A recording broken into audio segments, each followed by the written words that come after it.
araw, for today's video, tayo ay magluluto ng pansit bihon con canton dahil birthday ng aking pamangkin. Ito yung ating lulutuing pansit bihon with canton. Siyempre, yung ating mga panlalahok, mga boss ka-idol. Una muna nating igisa itong ating mga gulay, mga boss ka-idol.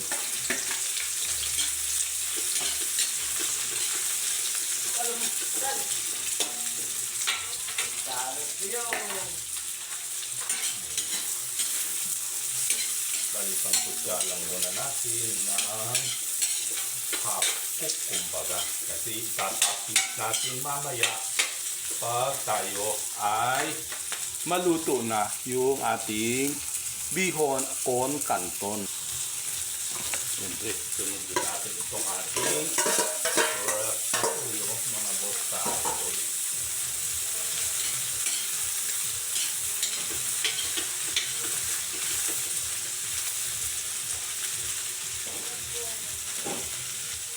Then, maglagay na po tayo ng ito.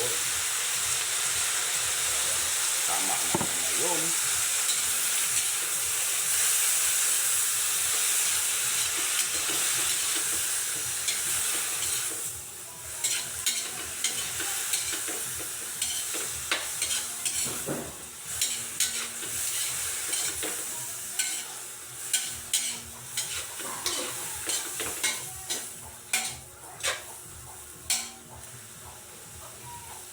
Iluluto lang po natin ng half cook mga boss.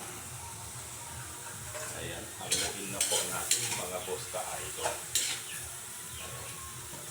Mahirap po magluto sa malaking kawa. Medyo madami kasi itong ating lutuin.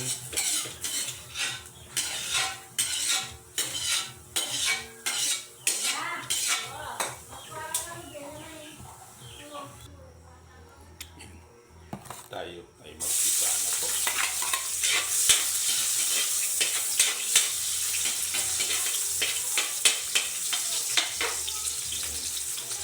Pag mabango na po yan, yung mag-golden brown na siya, at mamoy ng buong barangay na tayo may masarap na ulam, saka natin ilalagay yung ating chicken. Chicken ang ilalahok natin mga boss. At dahil mabango na itong ating bawang at saka sibuyas, it's time naman na ilagay po natin yung ating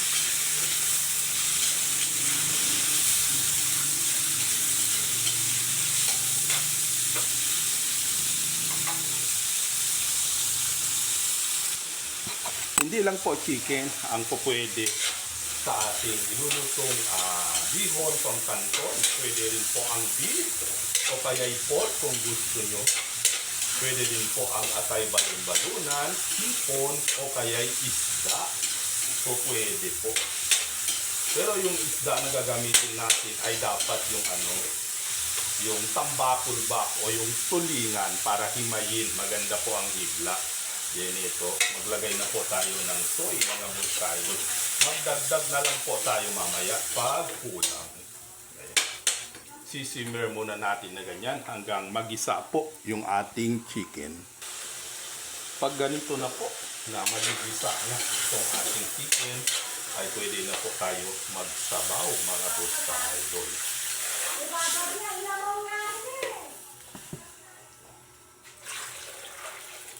Magdagdag pa po tayo ng isa. Ayan, magdagdag pa po tayo ng sabaw. Ayan, tama na po yun mga boss ka-idol. Maglagay na po tayo ng soy. Ayan, ganyan lang po ako kasimple magluto. Soy lang po ang aking ginagamit. Tas asin. Tama na pong asin yun mga boss ka-idol. At syempre itong ating paminta. Ganyan lang po. Simple pero masarap po mga boss ka-idol. Ayan, malapit na po siyang kumulo. Siyempre, maglagay na po tayo ng pampalasa para masarap ang pansit. Ito po ang sekreto sa masarap na pansit. Ang maraming pampalasa. Pero pag tinitipid mo ng pampalasa, huwag ka na lang magpansit kasi hindi masarap. Ayan, kumukulo na po siya. Mga boss tayo.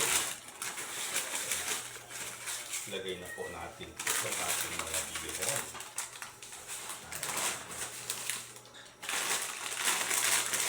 Komela po ang ating ginagamit. Komela. Bakit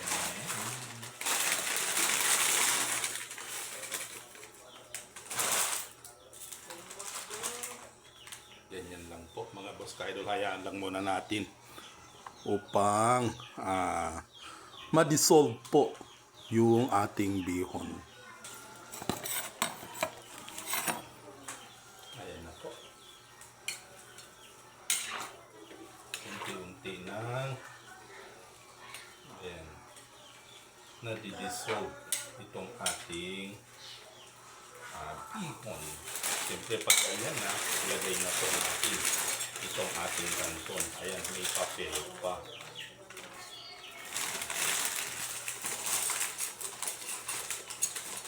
Ganito lang po. Antayin din natin na ayan, kusang ano po yan, madi-dissolve tulad din po nung ating bihon. Hanggang umalsa din po. Kasi umaalsa yung bihon natin. Yung tubig mamaya ay hihigupin nitong ating kanton at bihon. Ayan lang muna natin na ganyan. Siyempre, para maging mabango at masarap itong ating bihon, ayan, nilagay na po natin yung ating celery. Ayan, ang bango po. Kalalagay pa lang, naaamoy na natin yung aroma ng celery o yung anong tawag ba doon?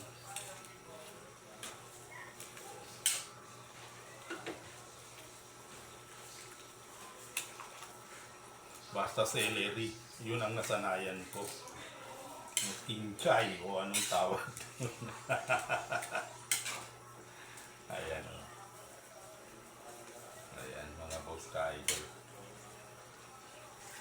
Mamaya po ay matutuyo na yan.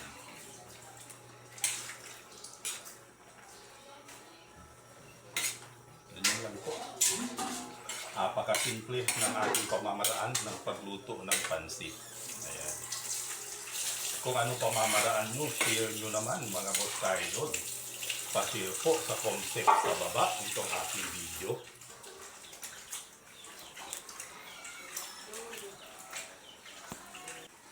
Ayan, hinigop na po ng ating bihon at saka kanton ang sabaw nitong ating pansit. Siyempre pag ganyan na, ay ilagay na po natin itong ating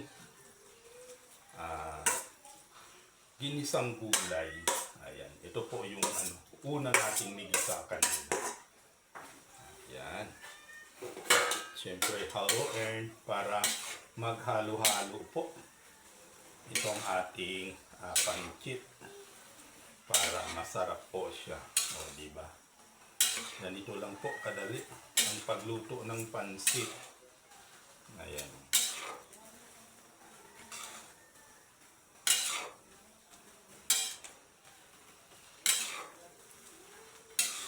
O, diba? Ayan. Masarap na pansit na yan, mga boss ka-idol.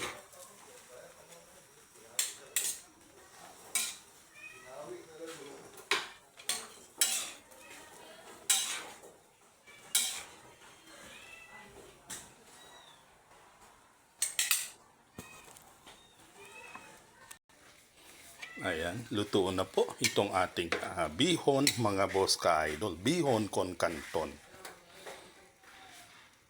Ayan, dahil luto na itong ating bihon, siyempre kukuha tayo ng ating bihon para titikman natin kung talagang masarap itong ating bihon, mga boss ka-idol. Ayan.